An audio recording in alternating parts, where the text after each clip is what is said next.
Hello everyone. हम पढ़ेंगे Mohanlal Sukhadia university Udaipur में जो पोस्ट ग्रेजुएट है आर्ट्स, जिसमें हिस्ट्री का सिलेबस देखेंगे। ओके, इसमें पीजी, इसमें हम देखेंगे फर्स्ट सेमेस्टर का syllabus.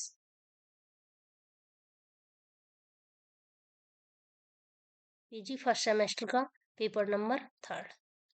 Okay, PG first semester history का पेपर नंबर 3rd देखेंगे। ओके,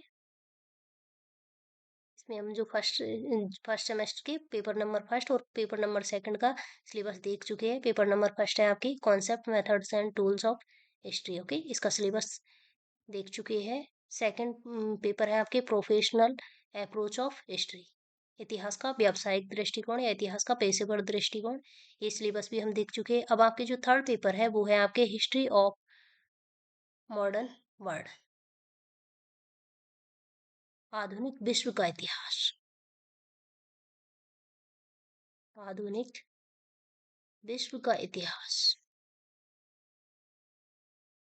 और आधुनिक जो विश्व का इतिहास है वो कब से कब तक का है? मिड 19 सेंचुरी टू 1945, मध्य 19वीं शताब्दी से लेकर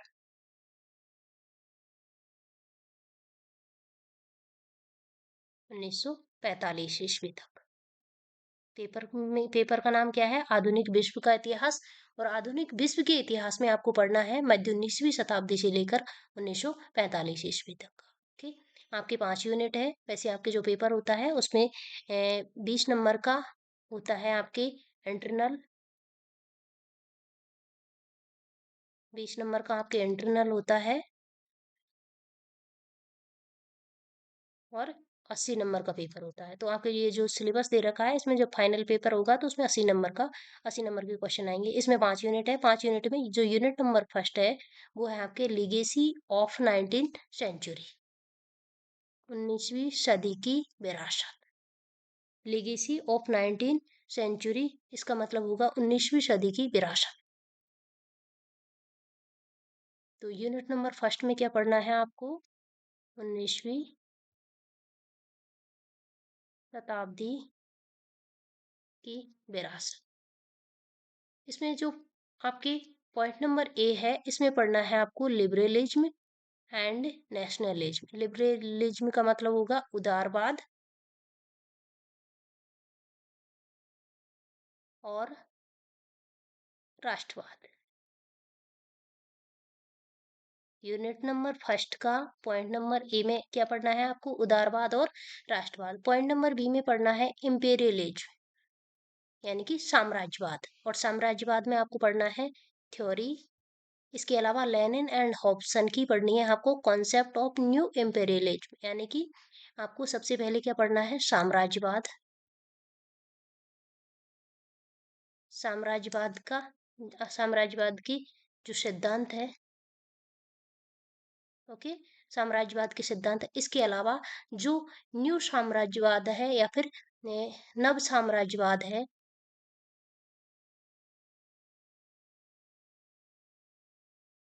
नव साम्राज्यवाद की अवधारणा पढ़नी है। नव साम्राज्यवाद की अवधारणा पढ़नी है और किसकी पढ़नी है? लेनिन और हॉब्सन की। किसकी पढ़नी है आपको? लेनिन और हॉब्सन। लेनिन और हॉब्सन की नव साम्राज्यवाद की अवधारणा, यानी कि जो सेकंड पॉइंट है उसमें है इम्पेरियलिज्म यानी साम्राज्यवाद।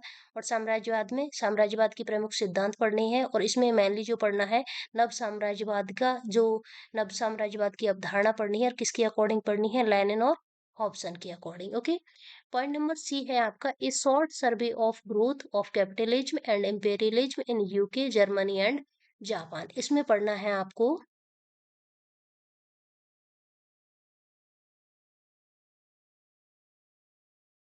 इसमें आपको short survey of growth of capitalism यानी कि पूंजीवाद और साम्राज्यवाद का संक्षिप्त सर्वेक्षण पढ़ना है। और कहाँ कहाँ पढ़ना है आपको? जर्मनी, जापान और ब्रिटेन। ओके, इसमें पढ़ना है आपको क्या?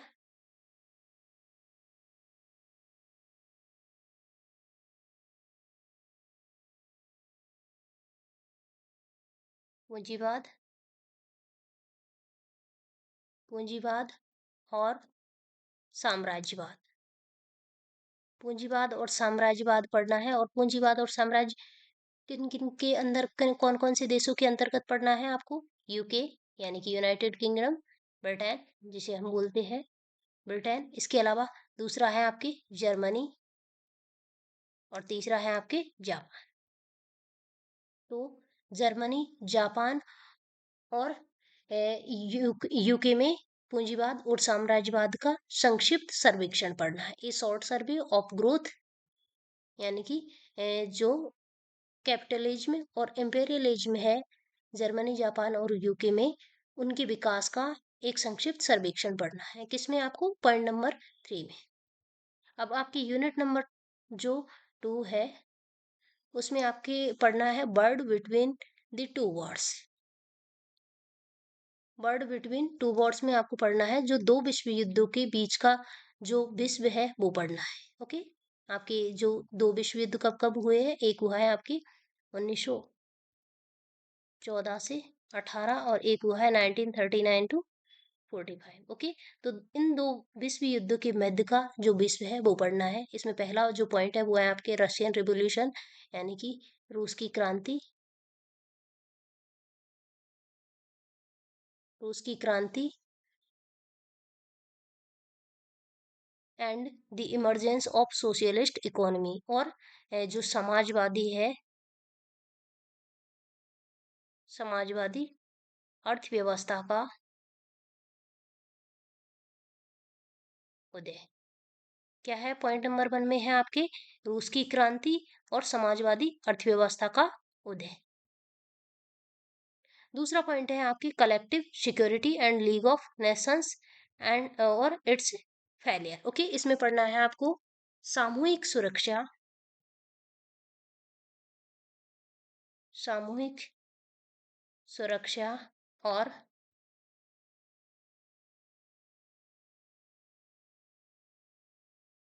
Collective security and League of Nations, और राष्ट्र,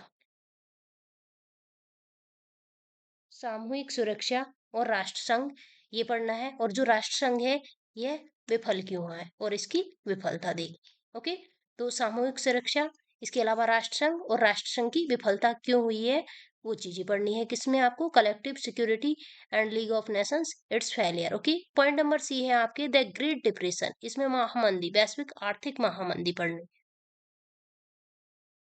वैश्विक आर्थिक महामंदी, और वैश्विक आर्थिक महामंदी कब आई थी? आपके 1930, 1929-30 में आई है।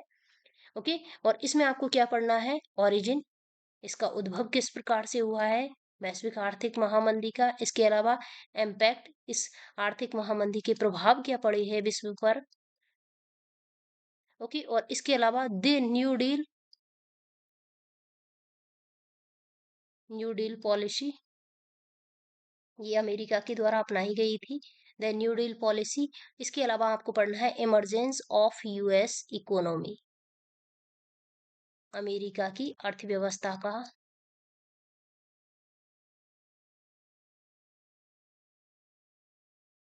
अमेरिकी अर्थव्यवस्था का उदय।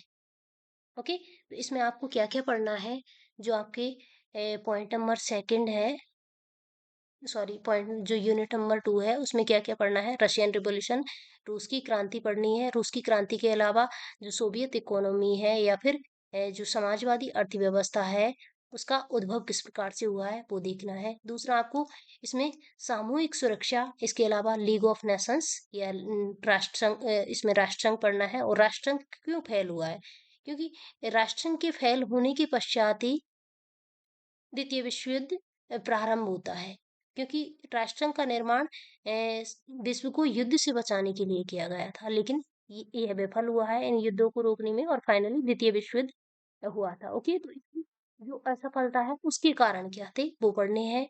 इसके अलावा आपको पढ़ना है इसमें द ग्रेट डिप्रेशन, वैश्विक आर्थिक महामंदी, और वैश्विक आर्थिक महामंदी में इसका उद्भव, जो वैश्विक आर्थिक महामंदी के कारण क्या थे, इसकी ओरिजिन या इसकी उत्पत्ति के कारण क्या थे, और इसके अलावा इसका प्रभाव क्या था ये पढ़ने हैं आपको आर्थिक महामंदी में। आर्थिक महामंदी के अलावा आपको पढ़ना है क्या? द न्यू डील पॉलिसी और इमरजेंस ऑफ यूएस इकोनॉमी, यानी कि जो अमेरिकी अर्थव्यवस्था का उदय किस प्रकार से हुआ है। अब आपकी यूनिट नंबर 3 है, और यूनिट नंबर 3 में है 3 है राइज ऑफ डिक्टेटरशिप, तानाशाही का उदय। यूनिट नंबर 3 में क्या पढ़ना है आपको? तानाशाही का उदय। और तानाशाही उदय मेनली आपके 3 देशों में है। एक है आपके जर्मनी, दूसरी है आपके जापान, और तीसरा है आपके इटली। तो इस यूनिट में आपको 3 यूनिट जो 3 देश मेनली पढ़ने हैं। इसमें जर्मनी में है आपकी नाजीवाद, जापान में है आपके सैन्यवाद, और इटली में है आपके फांसीवाद। तानाशाही में आपको तानाशाही क्या उदय है, और तानाशाही के उदय में आपको कौन कौन से देश पढ़ने हैं? जर्मनी, जापान और इटली। देखो अब इसमें यही होगा। राइज ऑफ डिक्टेटरशिप में आपको क्या क्या पढ़ना है? राइज ऑफ डिक्टेटरशिप में आपको आइडियोलॉजी ऑफ फासिज्म एंड नासिज्म, यानी कि आपको फांसीवाद और नाजीवाद विचारधारा। Okay. Case study of Italy and Germany. Germany और इटली की केस स्टडी। जर्मनी और इटली की केस स्टडी, यानी कि एक प्रकार से इनका भी संक्षिप्त सर्वेक्षण पढ़ना है आपको, इसका जर्मनी और इटली का। तीसरा है rise of militarism in Japan. Militarism in Japan, इसमें जापान में सैन्यवाद का उदय। जापान में सैन्यवाद का उदय। आपके जो नेक्स्ट पॉइंट है वो है rise of militarism in Japan. Okay. तो इसमें मेनली आपको यूनिट नंबर 3 में मेनली 3 देश पढ़ने हैं, जर्मनी, जापान और इटली। ओके। और तीनों में आपको क्या पढ़ना है? तीनों में आपको जो तानाशाही का उदय हुआ है 3 देशों में, एक में है फांसीवाद, दूसरे में है नाजीवाद, और तीसरे में है आपके कौन सा? सैन्यवाद। जापान में है सैन्यवाद, जर्मनी में है आपके फांसीवाद, और इटली में सॉरी इटली में है आपके फांसीवाद, और जर्मनी में है आपके क्या? नाजीवाद। ओके। तो तीन देश पढ़ने हैं इसमें। नेक्स्ट यूनिट है आपके second world war and new politics order, यानी कि जो द्वितीय विश्व युद्ध हुआ है और इसके अलावा जो नई राजनीतिक व्यवस्था। सेकेंड द्वितीय विश्व युद्ध, इसमें पढ़ना है आपको द्वितीय विश्व युद्ध और नई राजनीतिक व्यवस्था। ये है आपकी यूनिट नंबर 4। तो इसकी कौन कौन सी सब पॉइंट है? इसमें है आपके from European to global war, यानी कि जो द्वितीय विश्व युद्ध हुआ है वह किस प्रकार से यूरोप से विश्व युद्ध बना है। ओके। यूरोप में प्रारंभ हुआ है, किस प्रकार से ये जो विश्व युद्ध बना है, तो ये है from European to global war. दूसरा पॉइंट है origin, nature and its result. जो द्वितीय विश्व युद्ध है, जो सेकेंड वर्ल्ड वार है, उसका उसकी उत्पत्ति कैसे हुई है या उसका उद्भव कैसे हुआ है, यानी कि द्वितीय विश्व युद्ध के कारण पढ़ने हैं, इस युद्ध की प्रकृति पढ़नी है, और इसके प्रभाव या फिर इसके परिणाम। द्वितीय विश्व युद्ध के कारण, उसकी प्रकृति और उसके परिणाम पढ़ने हैं। ओके। पॉइंट नंबर सी है आपके इमरजेंस ऑफ यूनाइटेड नेशंस, संयुक्त राष्ट्र संघ का उदय। संयुक्त राष्ट्र संघ का उदय। तो सेकंड जो आपकी यूनिट 4 है उसमें क्या क्या पढ़ना है? द्वितीय विश्व युद्ध और नई राजनीतिक व्यवस्था पढ़नी है। इसमें यूरोप किस प्रकार से, जो द्वितीय विश्व युद्ध है वो विश्व युद्ध के रूप, जो द्वितीय विश्व युद्ध यूरोप से किस प्रकार से विश्व युद्ध बना है, इसके इसमें जो द्वितीय विश्व युद्ध के कारण पढ़ने हैं, उसकी प्रकृति पढ़नी है और उसके परिणाम पढ़ने हैं। और नेक्स्ट आपके जो पॉइंट है वो है आपके संयुक्त राष्ट्र संघ का उदय किस प्रकार से हुआ है। ये है आपके यूनिट नंबर 4। यूनिट नंबर 5 है आपकी ऑर्गेनाइजेशंस। और ऑर्गेनाइजेशंस में आपके सरकारी और गैर सरकारी यानी गवर्नमेंटल और नॉन गवर्नमेंटल दोनों प्रकार के आपको क्या पढ़ने हैं, ऑर्गेनाइजेशन। इसके अलावा इसमें पढ़ना है आपको जो एशिया और अफ्रीका के जो राष्ट्रों में राष्ट्रवादी आंदोलन प्रारंभ हुए हैं वो पढ़ने हैं। ओके, तो आपकी 5वीं यूनिट में क्या क्या पढ़ना है? पहली चीज इसमें पढ़ना है आपको कुछ ऑर्गेनाइजेशन पढ़ने हैं जिसमें सरकारी और गैर सरकारी हो सकते हैं। इसके अलावा आपको पढ़ने हैं nationalist movement in Afro Asian Nations यानी कि अफ्रीका और एशिया के देशों में आपको क्या पढ़ना है? राष्ट्रवाद। एशिया और अफ्रीका के देशों में राष्ट्रवाद। ओके, इसमें जेनेसिस एंड ग्रोथ, सबसे पहले इनका उद्भव, जो राष्ट्रवाद का उद्भव कैसे हुआ है और उनका विकास पढ़ना है। किसका? राष्ट्रवाद का, अफ्रीका और एशिया के देशों में। ओके, इसके अलावा forms of resisting colonialism from 1900। Okay, तो इसमें आपको पढ़ना है 1900 से 1900 से उपनिवेशवाद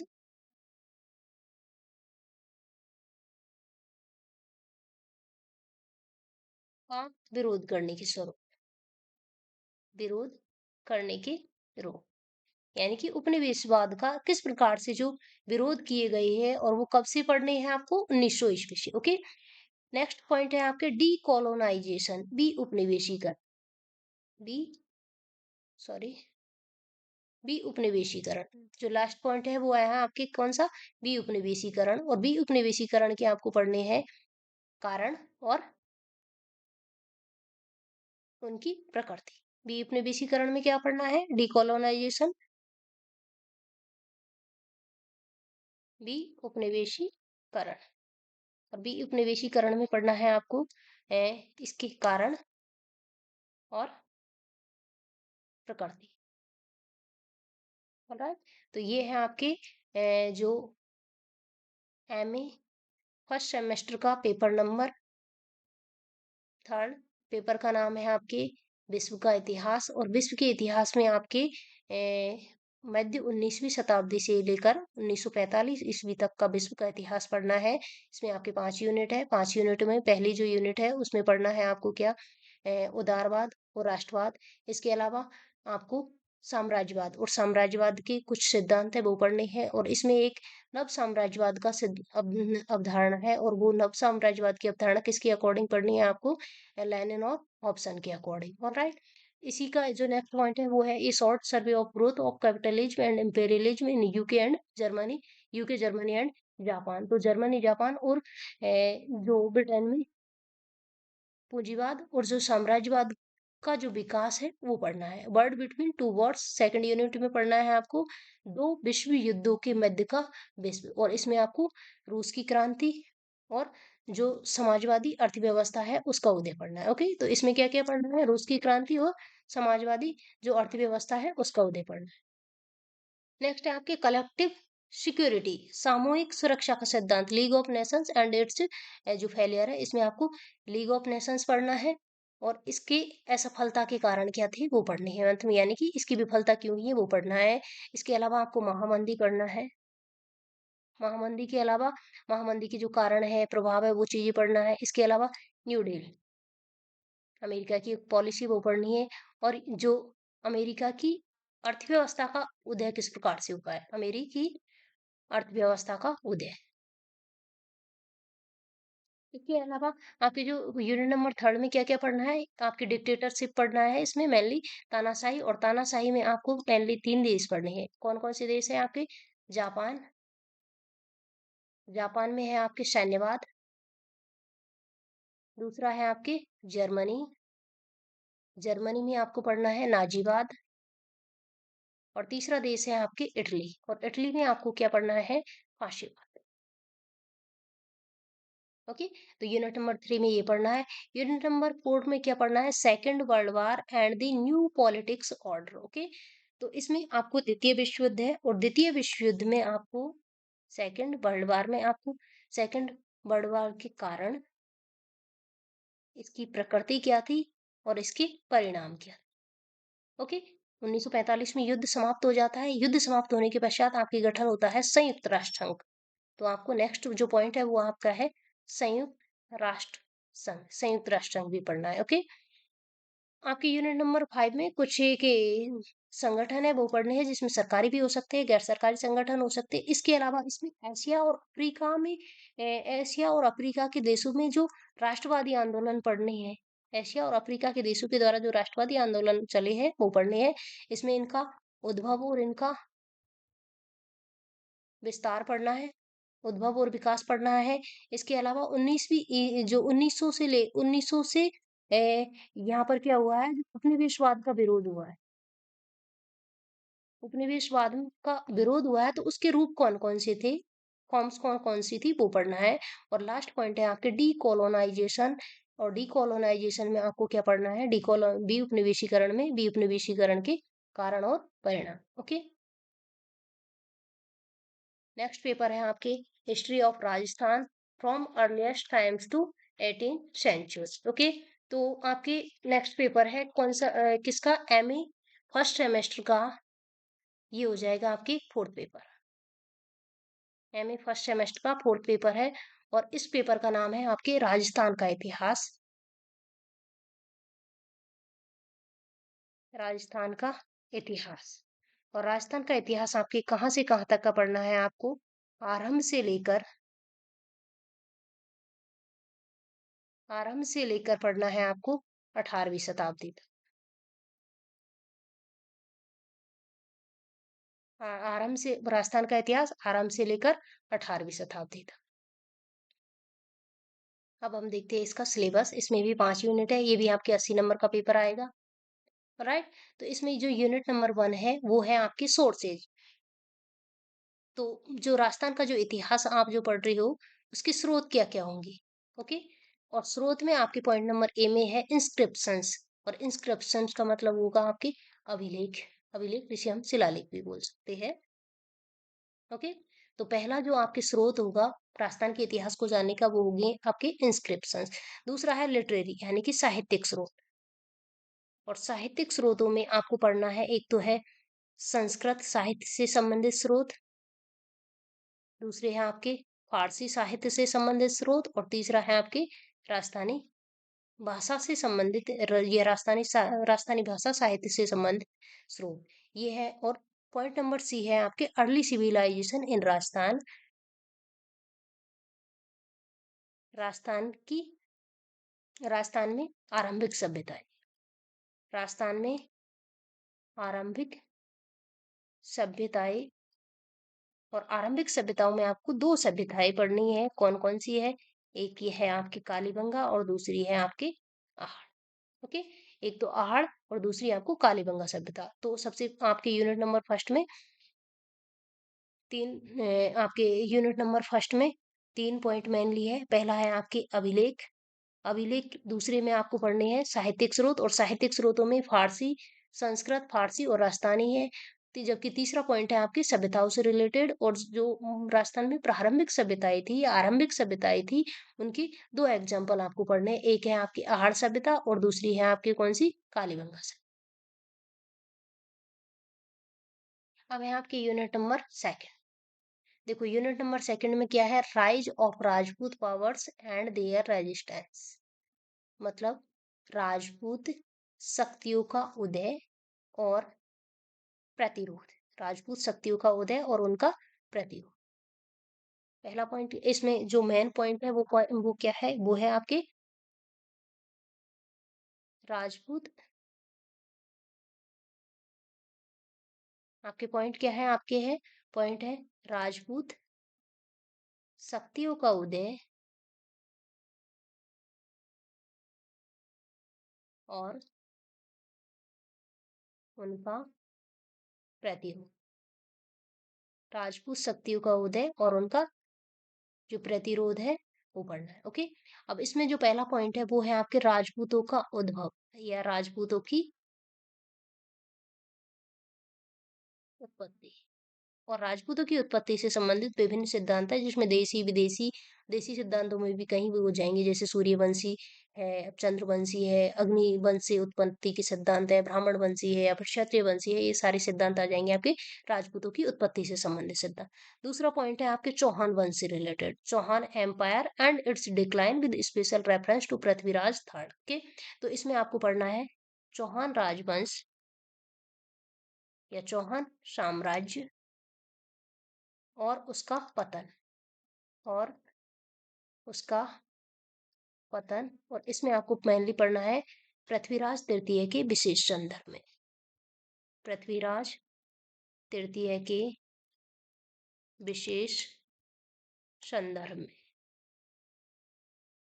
पृथ्वीराज तृतीय के विशेष संदर्भ में।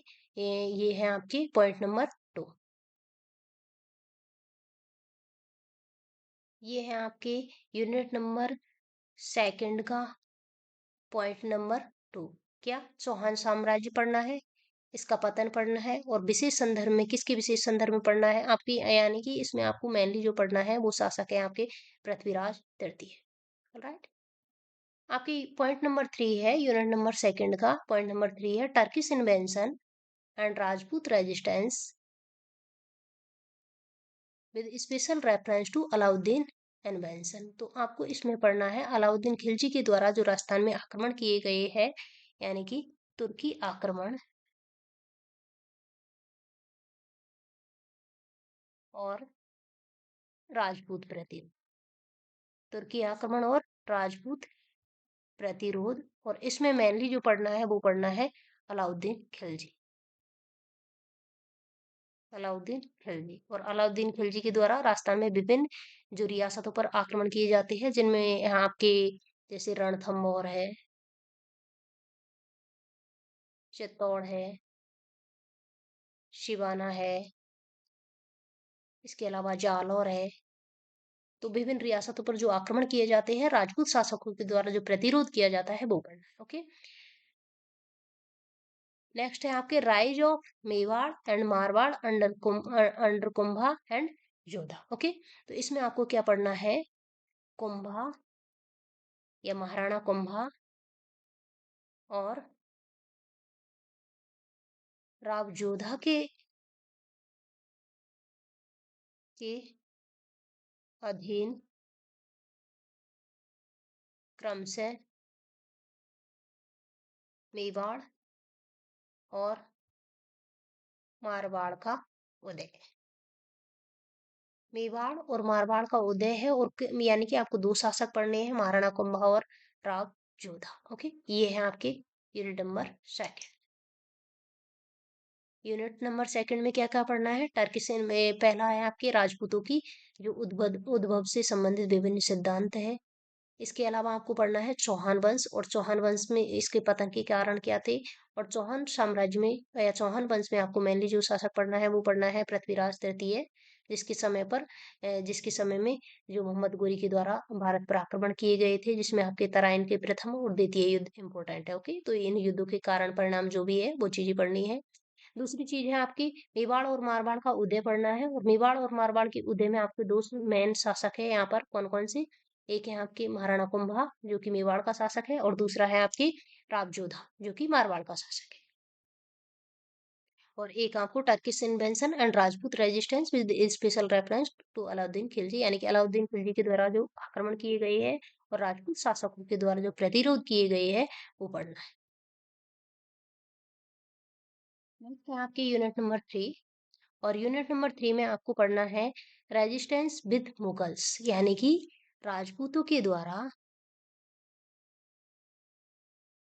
किसका विरोध किया गया है, मुगलों का प्रतिरोध। ओके। इसमें पहला जो पॉइंट है वो है battle of Khanwa, its causes and consequences. तो आपको खानवा का युद्ध, और खानवा के युद्ध में इसके कारण और उसके परिणाम, खानवा के युद्ध के कारण और परिणाम पढ़ने। ओके।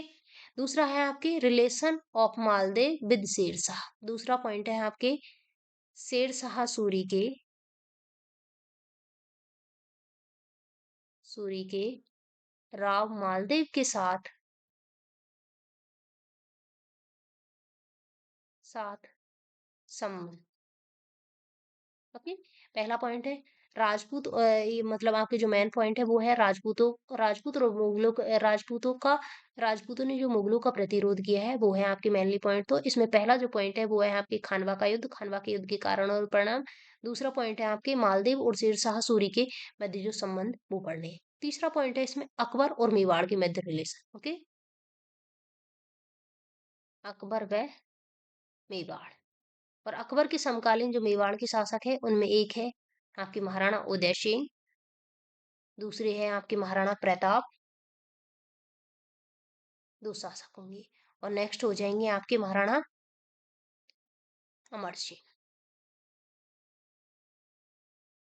क्योंकि आपके जो अकबर की डेथ होती है वो होती है 1605 ईस्वी में। महाराणा प्रताप की डेथ हो जाती है कब? 1597 ईस्वी में। ओके, और महाराणा प्रताप गद्दी पर कब बैठा है? 1572 ईस्वी। ओके, तो तीन शासक है जो अकबर के समकालीन है। एक है आपके उदय सिंह, दूसरा है प्रताप और तीसरा है अमर सिंह। तो आपके अकबर और मेवाड़ के जो रिलेशन है उसमें महाराणा उदय सिंह, महाराणा प्रताप और महाराणा अमर सिंह तीनों शासक थे।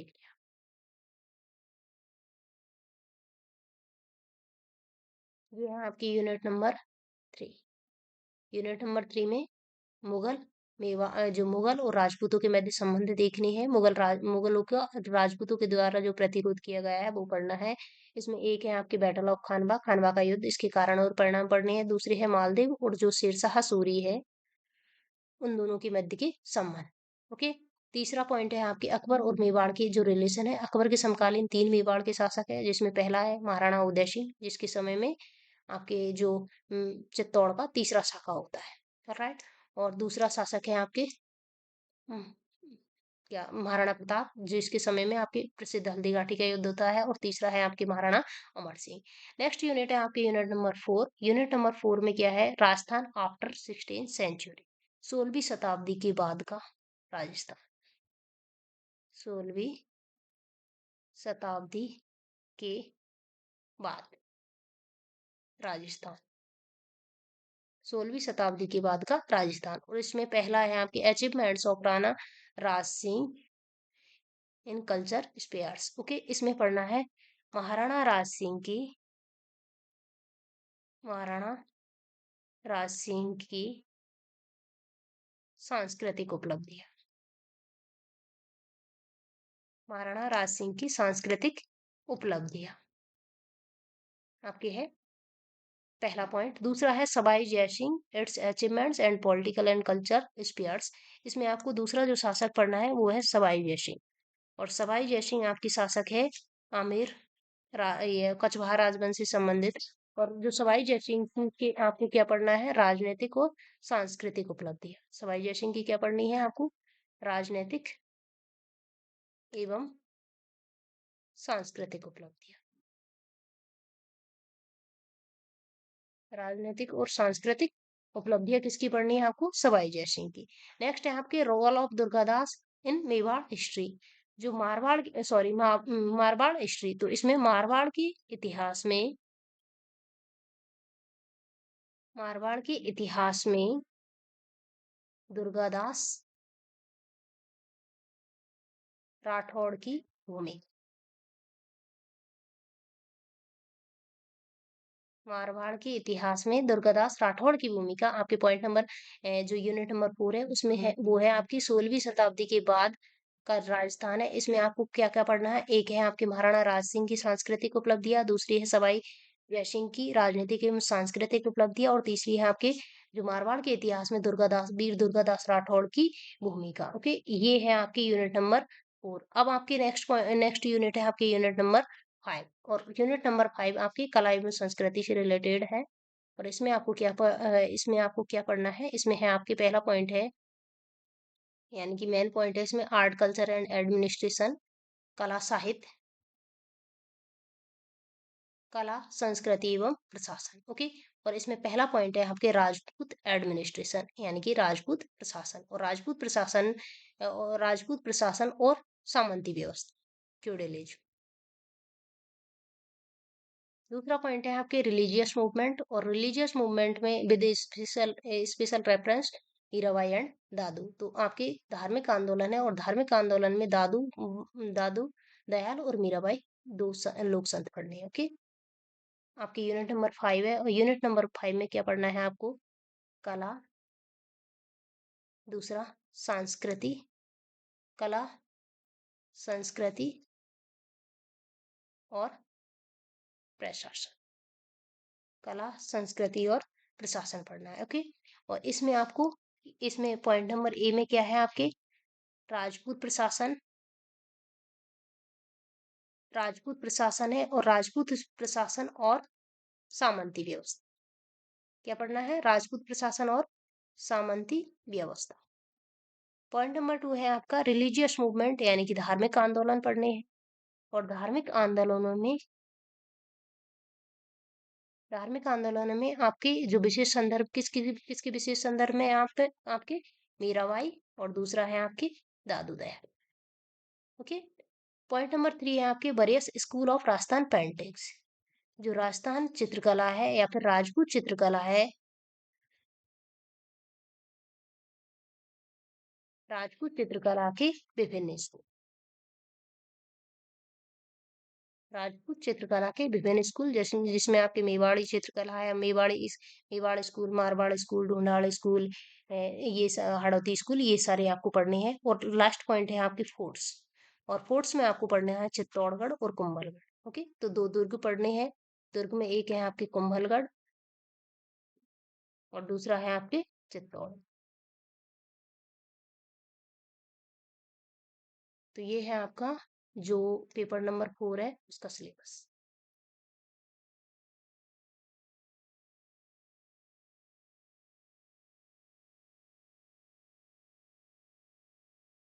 तो आपके जो राजस्थान का इतिहास है, राजस्थान के इतिहास में सबसे पहले आपको देखने थे क्या? राजस्थान के इतिहास के स्रोतों में सबसे पहले आपको जो अभिलेख है, अभिलेखों के अलावा साहित्यिक जो स्रोत है, साहित्यिक स्रोतों में आपके फारसी स्रोत थे, इसके अलावा संस्कृत स्रोत थे, और राजस्थानी स्रोत। ओके, तो 3 स्रोत पढ़ने हैं। इसके अलावा प्रारंभिक सभ्यताएं हैं, प्रारंभिक सभ्यताओं में आपके आहार और कालीबंगा पढ़ने हैं। फिर राजपूतों का उदय और उनका प्रतिरोध, इसमें आपको राजपूतों की उत्पत्ति से संबंधित सिद्धांत है। इसके अलावा नेक्स्ट पॉइंट है आपके चौहान साम्राज्य, और चौहान साम्राज्य में मेनली कौन पढ़ना है? पृथ्वीराज तृतीय, जिसे हम पृथ्वीराज चौहान भी कहते हैं। नेक्स्ट है आपके टर्किश इन्वेंशन, यानी कि तुर्की आक्रमण, और तुर्की आक्रमणों में मेनली जो पढ़ना है, जो शासक पढ़ना है, वो आपको पढ़ना है क्यों? कौन? अलाउद्दीन खिलजी के द्वारा राजस्थान पर जो आक्रमण किए गए हैं, राजपूत शासकों के द्वारा जो प्रतिरोध किए गए हैं, वो पढ़ने हैं। इसके अलावा आपके नेक्स्ट पॉइंट है मेवाड़ और मारवाड़ में आप महाराणा कुंभा और महाराणा सॉरी राव जोधा दोनों के अंडर में जो मेवाड़ और मारवाड़ राजवंश का जो विकास हुआ है, वो पढ़ना है। फिर रेजिस्टेंस विद मुगल्स है, मुगलों के प्रति प्रतिरोध है, और इसमें पहला है बैटल ऑफ खानवा, खानवा के कारण और परिणाम। दूसरा है मालदीव और शेरशाह सूरी के मध्य जो संबंध है। तीसरे में है अकबर और मेवाड़ के मध्य संबंध, और अकबर और मेवाड़ के संबंध में 3 शासक हैं, उदय सिंह प्रताप और महाराणा अमर सिंह। फिर नेक्स्ट यूनिट है आपके 4, इसमें राजस्थान आफ्टर 16 सेंचुरी, यानी कि 16वीं शताब्दी के बाद का राजस्थान है, और इसमें आपको राणा राज सिंह की जो सांस्कृतिक उपलब्धि पढ़नी है, सवाई जय सिंह की राजनीतिक और सांस्कृतिक उपलब्धियां पढ़नी है, और इसके अलावा role of Durgadas in Marwar history, यानी कि मारवाड़ के इतिहास में जो दुर्गादास राठौड़ का योगदान या उनकी भूमिका पढ़नी है। नेक्स्ट यूनिट है जो 5वीं यूनिट है, उसमें आर्ट कल्चर एंड एडमिनिस्ट्रेशन है, और इसमें राजपूतों का प्रशासन और सामंती व्यवस्था पढ़नी है। इसके अलावा आपको मीराबाई और दादू के अंडर में जो धार्मिक आंदोलन हुए, उनमें 2 लोक संत पढ़ने हैं, उसमें मीराबाई है और दादू है। पॉइंट नंबर सी में है आपकी राजस्थानी पेंटिंग है, और राजस्थानी पेंटिंग के जो विभिन्न स्कूल है वो पढ़ने हैं। और लास्ट आपके पॉइंट है वो है फोर्ट्स है, यानी कि दुर्ग है, और दुर्ग में कुंभलगढ़, चित्तौड़गढ़, 2 दुर्ग पढ़ने। Thank you.